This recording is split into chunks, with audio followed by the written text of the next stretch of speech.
사랑이 당신의 삶 가운데 가득하기를 축복합니다.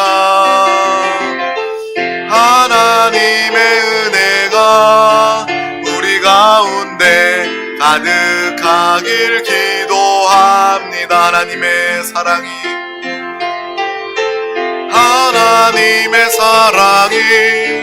당신의 삶 가운데 가득하기를 축복합니다.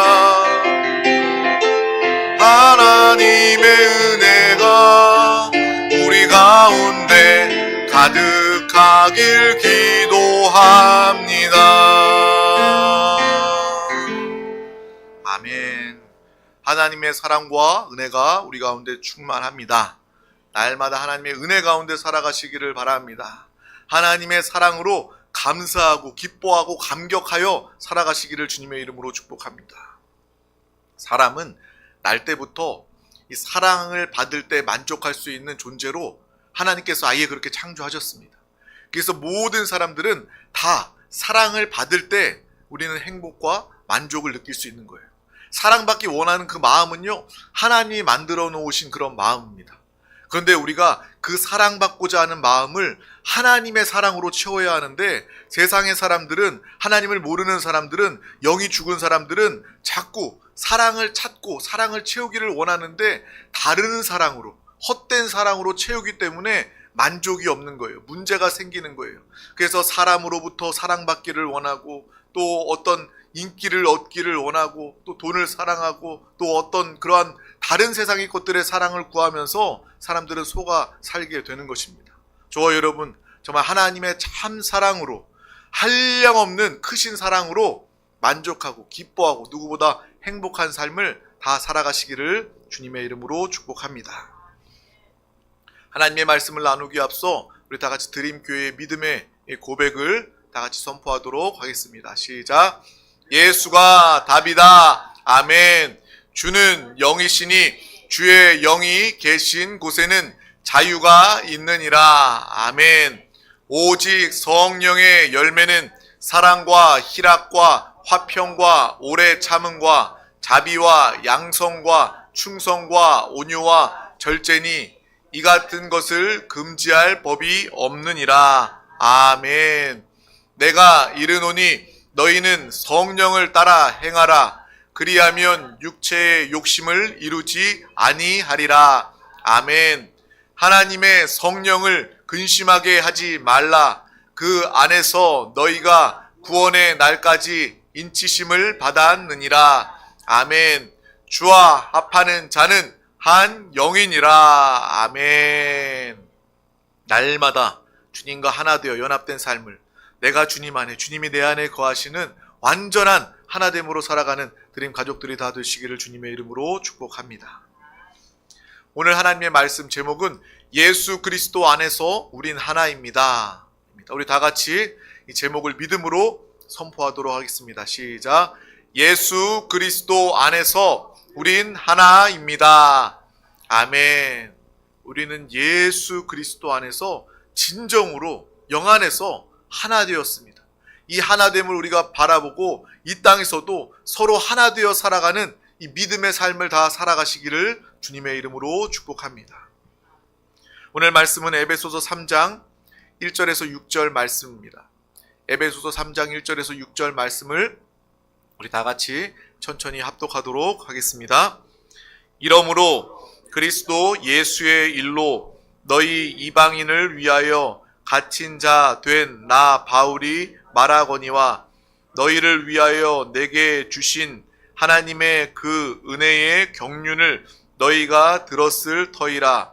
곧 계시로 내게 비밀을 알게 하신 것은 내가 먼저 간단히 기록함과 같으니 그것을 읽으면 내가 그리스도의 비밀을 깨달은 것을 너희가 알 수 있으리라. 이제 그의 거룩한 사도들과 선지자들에게 성령으로 나타내신 것 같이 다른 세대에서는 사람의 아들들에게 알리지 아니하셨으니 이는 이방인들이 복음으로 말미암아 그리스도 예수 안에서 함께 상속자가 되고 함께 지체가 되고 함께 약속에 참여하는 자가 됨이라. 아멘. 아멘. 오늘 이 말씀을 통해서 진정으로 예수 그리스도 안에서 우리 모두는 하나됨을 확인하고 볼 수 있는 영적인 영의 눈이 활짝 띄어진 귀한 드림 가족들이 되시길 주님의 이름으로 축복합니다. 하나님이 기뻐하시는 것은 무엇일까요? 하나님이 특별히 가장 기뻐하시는 것이 무엇일까라고 우리가 생각을 해보면 특별히 하나님은 사람을 사랑하는 것을, 우리가 서로 사랑하는 것을 하나님께서는 무엇보다 가장 기뻐하신다라는 것입니다. 우리 다 같이 시편 133편 1절에서 3절 말씀을 다 같이 합독하도록 하겠습니다. 보라, 형제가 연합하여 동거함이 어찌 그리 선하고 아름다운고, 머리에 있는 보배로운 기름이 수염 곧 아론의 수염에 흘러서 그의 옷깃까지 내림 같고, 헐몬에 이슬이 시온의 산들에 내림 같도다.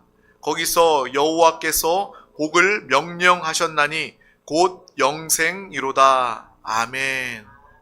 하나님은 서로 사랑하고 하나 되는 것을 정말 기뻐하십니다. 시편의 말씀도 이 사람들이 형제들처럼 서로 동거하고 서로 사랑하고 서로 돕고 섬기는 것을 매우 선한 것으로 하나님은 여기시고 기뻐하셔서 그러한 삶을 살아가는 사람들 가운데 하나님의 축복의 기름이 흘러내리듯이 축복하신다라고 말씀에 기록되어져 있는 것입니다. 그래서 하나님이 그러한 사람들 가운데 형제 간에 서로 사랑하고 하나 되는 그러한 사람들 가운데 복을 명하셨다라는 거예요. 영생하도록 내가 복을 주리라 주님께서 명령하셨다라고 이야기하고 있는 것입니다. 이렇게 서로 우리가 사랑하고 화평하며 살아가는 것, 이것을 하나님께서는 너무나도 보기를 원하시고 이러한 삶을 기뻐하신다라는 거예요. 또 반대로 하나님께서 가장 마음 아파하시고 하나님께서 힘들어하시고 슬퍼하시는 일은 무엇일까요? 하나님을 정말 사랑하고 서로를 사랑하고 하나 되는 것을 가장 기뻐한다면 하나님이 가장 힘들어하시고 가장 마음 아파하시고 슬퍼하시는 일은 사람들끼리 서로 다투고 사람들끼리 서로 미워하고 시기하고 사람을 업신여기고 사람을 무시하고 마음에 상처 주는 것, 그것을 하나님께서 가장 마음 아파하신다라는 것입니다. 형제가 서로 연합하지 못하고 서로 상처를 주고 찌르고 죽이면서 사는 것에 대해서 하나님은 그 모습에 마음 아파하신다라는 것입니다. 무엇이 하나님을 기쁘시게 하는 삶이고 무엇이 하나님을 슬프게 힘들게 마음 아프게 하는 것인지를 분명히 알고 오늘 말씀을 통해서 하나님의 뜻대로 살아가는 우리 드림 가족들이 다 되시기를 주님의 이름으로 축복합니다. 제가 며칠 전에 우리가 연말을 보냈잖아요. 그래서 우리 세종에 있는 이 교회 목사님들 이 연합 교회 모임을 송년회 형식으로 예배를 드리면서 이렇게 모였습니다. 거기 가니까 마침 이 구절, 형제가 서로 동거함이 연합하여 동거함이 어찌 그리 선하고 아름다운고, 이 말씀으로 또 같이 예배를 나누고 은혜를 나누었습니다. 근데 정작 그 모임에 가니까 의외로 교회의 목사님들이 서로 하나 되고 모이는 것이 쉽지가 않는 거예요.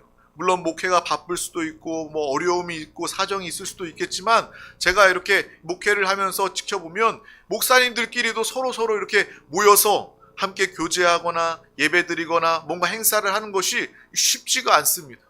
그런 모습을 보면서 아니 목사님들도 그렇게 모이기가 힘드는데 이 세상의 일반적인 사람들은 얼마나 더 함께하고 모이는 것이 힘들 것인가 라는 그러한 생각을 하게 되었어요. 이 세종시에 있는 목사님들이 서로 모여서 정말 형제, 함께하는 형제의 모습으로 서로 기도하고 서로의 교회를 위해서 기도하고 또 세종시에서 함께 목회를 하기 때문에 이 세종시의 성시화를 위해서 함께 기도하고 또 이 세종시에서 정말 우리가 교회가 또 하나님의 영광을 나타내고 하나님의 그런 사업들을 할 수 있도록 우리가 힘을 모으고 함께하면 정말 좋을 것 같은데 목사님들조차도 이렇게 연합하고 모이지 못하는 모습을 보면서 마음에 안타까운 그러한 마음을 가지게 되었습니다. 이 목회자도 이렇게 어려운데 세상 가운데 하나됨은 요즘 이 시대에는요 더 어려울 수밖에 없는 것입니다. 그래서 우리나라도 이렇게 분열이 되어 있잖아요. 다툼이 가득합니다. 세대 간에도 분열이 되어 있고 다툼이 가득하고 정치적으로도 분열되어 있고 지역적으로도 분열되어 있고 또 전 세계도 마찬가지예요. 우리나라만 그러는 것이 아니라 전 세계가 다 이렇게 서로 편을 나누고 서로 나누어지고 분열되어 있는 이 악한 이 마귀 귀신의 분열의 영이 이 세상 가운데 가득하다라는 것을 느끼게 되는 것입니다. 이런 것들이요, 영적인 이 시각으로는 이해가 됩니다. 사람은요, 죄로 인해서 타락하였기 때문에 이 하나님께서는 함께 모이고 서로 사랑하고 섬기고 어울리는 것을 하나님께서는 기뻐하시고 좋아하시지만, 죄로 타락한 사람이 가장 좋아하는 것은 바로 이 죄된 사람의 무의식과 의식 중에 사람들은요, 사람을 무시하고 깔볼 때 본인의 기쁨을 누리는 것 같아요. 뒤에서 사람을 욕하는 것, 다른 사람들을 욕하면서 자신의 기쁨을 찾게 되는 것 같아요. 다른 사람들을 짓밟고 올라서는 것을 좋아하는 것입니다. 이것이 바로 죄된 사람의, 이 세상의 사람들의 모습이 아닐까. 우리가 솔직히 사람들의 모습이 그렇잖아요. 다른 사람들 잘 되고 축복하고 어울리는 것보다 다른 사람들 안 되고 그 모습 보면서 내가 만족하고, 다른 사람들 밟고 올라서는 것, 그것에 만족을 느끼고 경쟁하고 다투고 시기하는 그러한 모습으로 가득 차지 않습니까? 세상의 모습이 바로 그런 것 아닙니까? 이 세상에는요, 이러한 모습이 가득하다라는 거예요.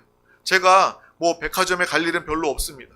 가끔씩 몇 년에 한 번 누구 선물을 사든 아니면 지나가는 길에 구경을 하러 들어가면, 이 백화점에 명품 매장이 있죠. 거기에 명품 매장에 딱 들어가면 인테리어조차도 다릅니다. 다른 층에는 그냥 막 다니고 구경할 수 있는데 1층이나 이렇게 명품관이라고 해서 따로 만들어 놓은 데를 보면요, 정말 이렇게 의리의리하게 만들어놔, 인테리어도 그렇게 만들어놔서, 또 이 제품들도 시계나 가방이나 옷들, 이 가방들도 정말 어마무시해서 저 같은 사람은요, 들어가서 구경하기도 꺼려집니다. 그리고 막 거기 지나가다 보면 손님들도 막 줄을 세워놔요. 몇 명 들어가고 그 사람들 나오면 다시 들여보내고 사람들을 줄 세우고 구경하는 것도 힘듭니다. 그래서 그것을 보면서 제 마음속으로, 이런 것이 이 명품 매장의 상술이구나. 이 사람들에게 위화감을 줘서 사람들을 철저하게 나누고 사람들을 깔보면서 차별을 주기 위해서 수백만 원, 수천만 원짜리 물건을 가격을 정하고, 그 물건을 사는 사람은 나 이런 거 사는 사람이야, 나 이런 거 입는 사람이야, 과시하면서 사람의 심리를 가지고 장사하는구나. 그게 명품 매장의 그런 상술이구나. 그래서 사람들이 다른 사람들을 업신여기고, 명품 있는 사람들은 입지 못하는 사람들을 업신여기고, 나 이런 거 사는 사람이야, 나 이런 거 입는 사람이야. 그런 것이 이 자연스러운 이 세상의 사람들의 모습이 아닙니까? 또 사람들이 이 자녀를 공부시키고 자녀들을 성공시키려고 하고 자신도 성공하려는 그 심리가 무엇입니까? 우리의 그런 마음의 그 심리 무엇입니까? 깔봄을 내가 무시당하지 않기 위해서요. 다른 사람들이 날 깔보지 않기 위해서요. 또 다시 말하면 내가 다른 사람들보다 더 위에 올라가서 그 높은 위치에서 다른 사람들을 내려보고 남을 깔보려는 목적으로 세상 사람들은 일반적으로 그렇게 열심히 살아가고 있는 것입니다. 그래서 공부도 하고요, 돈도 벌고요, 출세도 하려고 합니다. 하지만 이러한 모습을 보면서 하나님은 누구보다 가슴 아파하신다는 거예요. 함께 어울리고 사랑하고 존중하고 연합되는 것을 하나님께서 원하시는데, 세상은요 정반대로 가는 거예요. 편 나누고 갈라지고 차별하고, 내가 더 우월하다, 내가 더 뛰어나다, 내가 더 높은 자다, 다른 사람들을 밟고 일어서는 것, 그것을 자랑으로, 그것을 기쁨으로 여기는 것이 세상 사람들의 모습이 아닙니까? 자동차를 살 때도 정말 예전에는요, 이 승차감, 저는 그냥 당연히 저는 차에 대한 욕심이 별로 없기 때문에 차는 이동수단이에요. 내가 원하는 목적지에 가면 되는 거예요. 안전하게 갈 수 있으면 그 차는 좋은 차예요. 그리고 거기에다 조금 더 보태자면, 운전하는 동안 이 승차감이 좋으면, 덜컹거리지 않고 울렁거리지 않고 편안하게 가는 듯 안 가는 듯 승차감이 좋으면 그것보다 더 좋은 차가 없을 거예요. 근데 요즘에 제가 처음 들어보는 그런 말 중에 신조어로 하차감이라는 이야기를 들었습니다. 이게 무슨 말인가? 승차감은 알겠는데 하차감은 무슨 말인가? 그 뜻이 무엇인 줄 몰랐는데, 그 뜻이 좋은 차에서 이 사람이 운전하고 이제 내릴 때 그 문을 열고 내리는 순간 그 주변에 있는 사람들의 시선을 즐긴다라는 거예요. 그게 하차감이라는 거예요. 승차감보다 더 중요한 게 하차감이라는 거예요. 내가 주차를 딱 했을 때, 문을 열고 내렸을 때 이 승차감보다 더 중요한 하차감. 사람들이 보면서, 와, 저 사람은 저렇게 좋은 차를 타는 사람이구나. 돈이 얼마나 많으면 저런 차를 탈까? 그래서 승차감보다 하차감이 중요하다. 저는 그것을 최근에야 그 뜻을 이해하게 되었습니다. 사람의 모습은요 그거예요. 내가 너랑은 달라. 내가 너보다 더 많이 가졌고 내가 너보다 더 높은 사람이고 너는 나와 함께 할 수 없는 사람이야. 과시하고자 하는, 자랑하고자 하는, 그래서 나누어지는 그러한 모습이 일반적인 우리 사람들의 이 모습이라는 것입니다. 그래서 세상 사람들은 이것에 당연히 길들여져서, 우리가 조금만 생각해 보면 이것이 사람들 가운데 나누어지고 갈라지고 하나 되지 못하는 세상의 모습인데, 우리는, 우리 믿는 자들 역시도 그러한 것들을 그냥 당연하게 자연스럽게 받아들이는 거예요. 우리가 이러한 영적인 분별함을 가지시기를 주님의 이름으로 축복합니다. 하나님은요, 모든 사람들이 주님 안에서 하나 되기를 원하십니다. 차별 없이. 한 사람도 교회 안에서 또 세상 가운데 소외되고 버림받는 사람이 없도록 하나님께서는 모든 사람과 우리가 함께하기를 원하신다. 그 모습을 하나님께서 보실 때 가장 기뻐하신다. 우리는 그것을 분명히 보고 아시기를 주님의 이름으로 축복합니다. 또 세계의 역사적으로도 그런 역사들은요, 계속해서 반복되고 있습니다. 사람을 업신여기고 차별하는 일들이 계속해서 존재되는 거예요. 우리나라도 오래전 일이 아닙니다. 조선시대에 이 반상의 문화가 있지 않았습니까? 양반이 있었고 상놈이 있었고 함께 하지 못하고 부리던, 사람의 계급을 나누었던 그 시대가 우리나라에도 분명히 존재했습니다. 인도에 카스트 제도가 있어서 사람을 이렇게 계급으로 나누는 거예요. 똑같은 사람인데, 함께 해야 할 사람인데 이렇게 사람을 나누는 것입니다.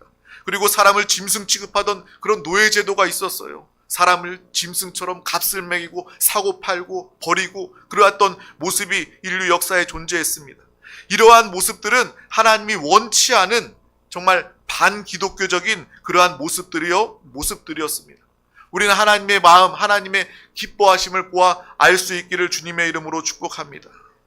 그리고 인류의 차별과 이러한 인간의 그 범죄들보다 하나님이 보시기에 더 큰 이 사람 간의 차별이 있었는데, 그 차별이 바로 오늘 이 말씀 중에 나와 있는 유대인들에게 있었다라는 거예요. 유대인들은요, 이 선민 사상이 있었던 그러한 사람이었습니다. 바로 선민과 이방인, 이렇게 구별하고 차별했던 그 모습이 이스라엘 유대인들에게 존재했다라는 거예요. 그러니까 하나님이 그 모습을 보기를 원치 않으셨다라는 것입니다. 하나님은 모두가 구원받고 예수 그리스도를 통해서 구원받고 나의 자녀, 나의 백성 되기를 원하시는데, 이스라엘 사람들은요, 그 유대인들은요, 선민의식에 가득해서 이방인들을 차별하게 되었습니다. 양반과 상놈을 차별하는 그 정도가 아니라 그들은 자신들은 하나님 안에 있는 사람이다. 나머지 이방인들은, 다른 민족들은 하나님 밖에 있는 사람들이고 구원조차 받지 못할 그러한 마음, 그러한 차별이 그들의 마음 가운데 강하게 자리 잡고 있었습니다. 그래서 초대교회의 사도들조차도, 초대교회에 예수 그리스도를 믿고 예수 그리스도를 전하던 그 사도들조차도 이러한 선민의식이 전통적으로 흐르고 있었던, 문화와 종교 가운데 흐르고 있었던 선민의식이 그들 가운데도 강하게 남아 있었다라는 거예요. 그래서 유대교에서 기독교로 넘어오면서도 여전히 복음을 증거하고 예수 그리스도를 증거하는 일은 이방인들이 아니라 우리 유대인들에게, 우리 이스라엘에만 복음이 증거되어야 하고, 우리 이스라엘 백성들에게만 예수 그리스도를 증거하고 예수 그리스도 통해서 그들이 구원받을 수 있다라는 그러한 여전한 선민의식이 그들 가운데 강하게 남아 있었다라는 거예요. 그런데 이것을 완전히 깨버리려고 했던 사람이 바로 오늘 말씀에 나와 있는 사도 바울입니다. 자기 사도 바울은요, 이방인을 위한 사도로 나는 부르심을 받았다라고 이야기를 하고 있습니다. 그래서 이방인들에게 복음을 전하고 이방인들에게도 구원이 있다라고 말하면서 정말 많은 나라와 지역에 다니면서 복음을 전하고 교회를 세웠던 사람이 바로 사도 바울입니다. 우리가 지금 생각하면 전 세계에 복음이 증거되고 모든 나라의 교회들, 믿는 자들이 있고 구원받은 자들이 있기 때문에 지금 우리의 입장에서는요, 그것이 당연한 거예요.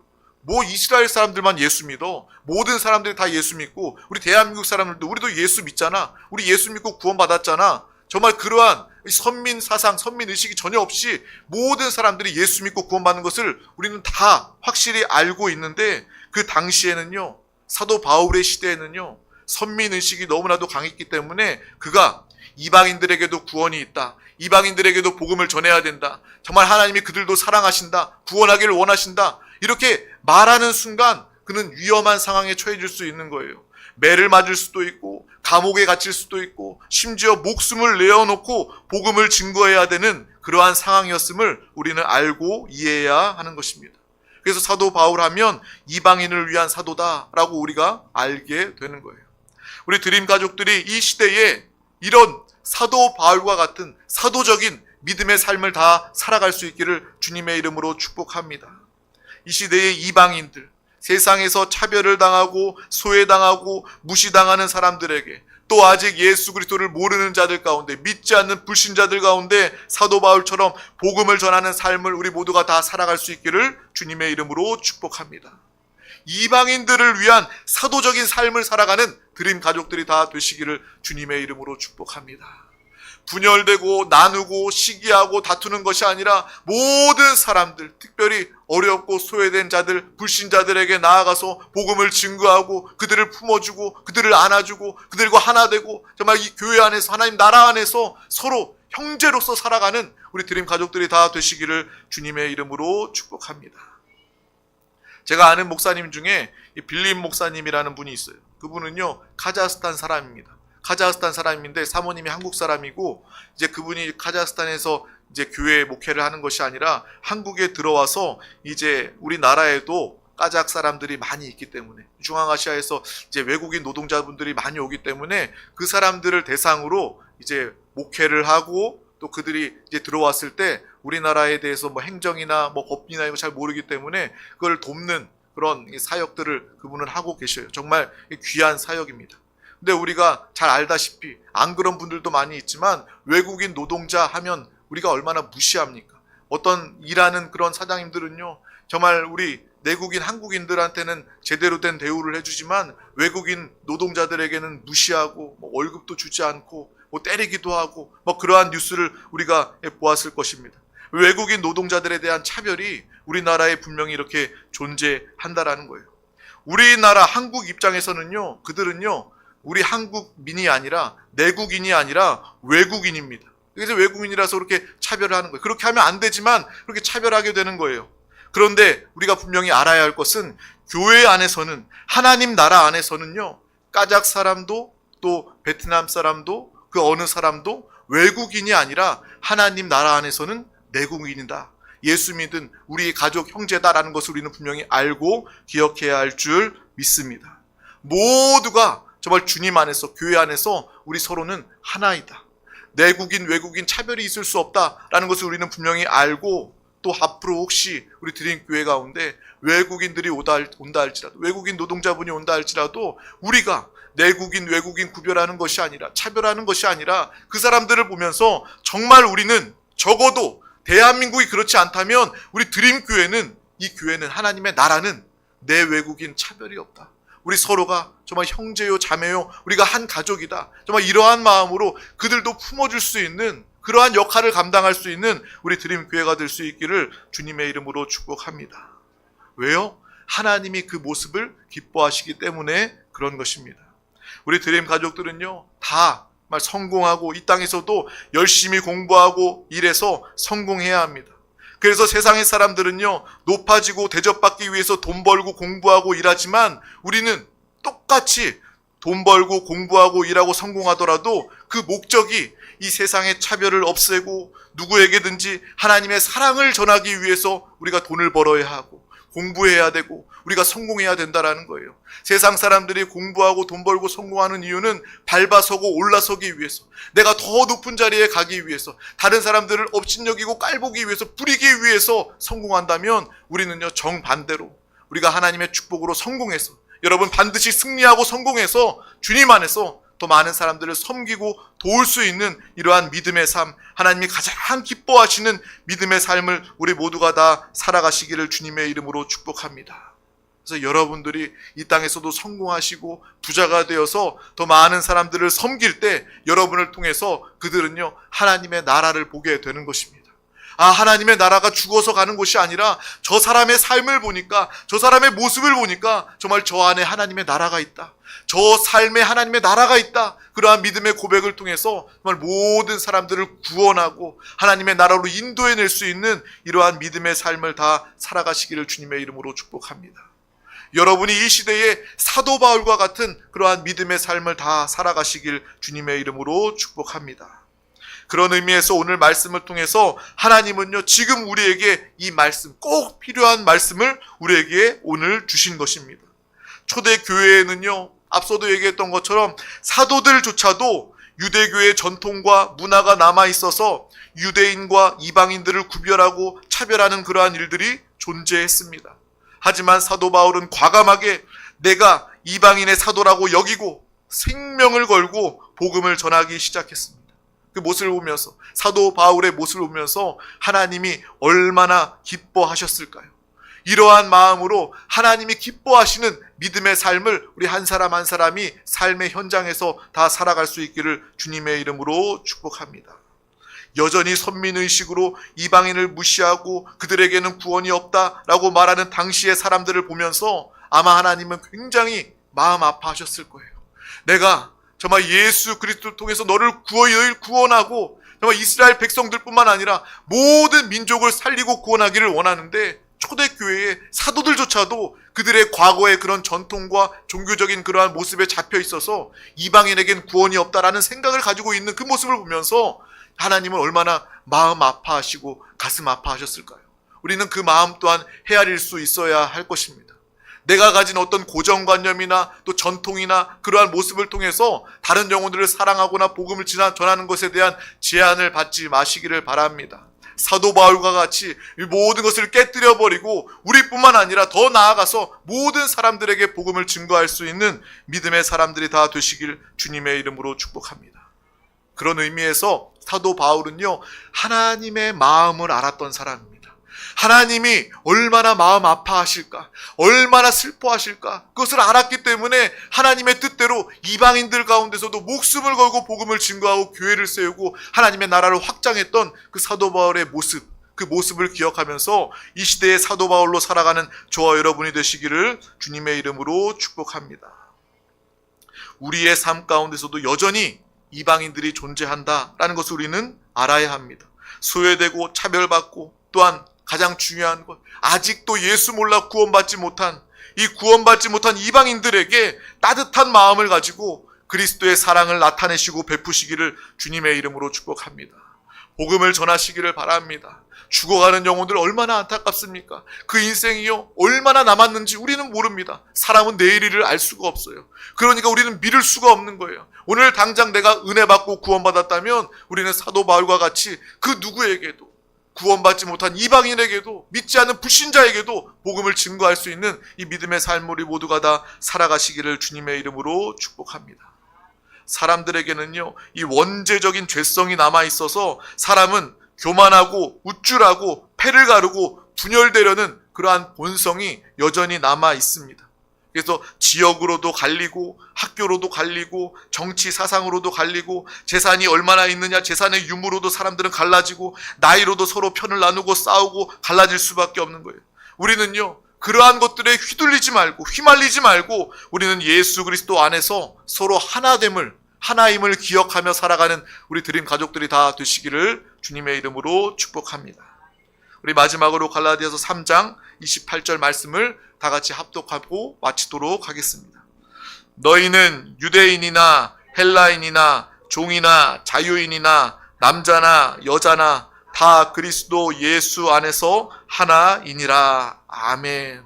바로 우리 모두는 한 사람도 빠짐없이 그리스도 안에서 차별 없이 한 가족이다. 우리는 하나다. 이것을 반드시 기억하며 살아가며 복음을 증거하시기를 주님의 이름으로 축복합니다. 기도하겠습니다. 하나님 아버지 감사합니다. 오늘도 우리 가운데 귀한 날을 허락하여 주셔서 가장 귀한 예배의 날 인도하여 주심을 감사합니다. 정말 우리의 인생의 목적, 존재하는 목적이 하나님을 예배하며 복음을 증거하며 하나님이 맡기신 사명을 감당하는 것이 되게 하여 주시옵소서.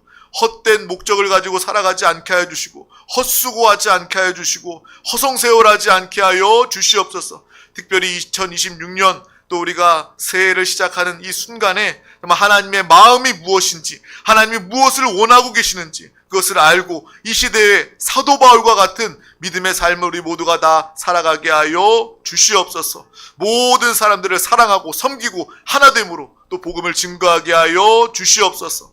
감사드리며 예수 그리스도의 이름으로 기도하옵나이다. 아멘. 할렐루야. 이 시간 우리 다 같이 찬양하고 통성으로 기도하도록 하겠습니다.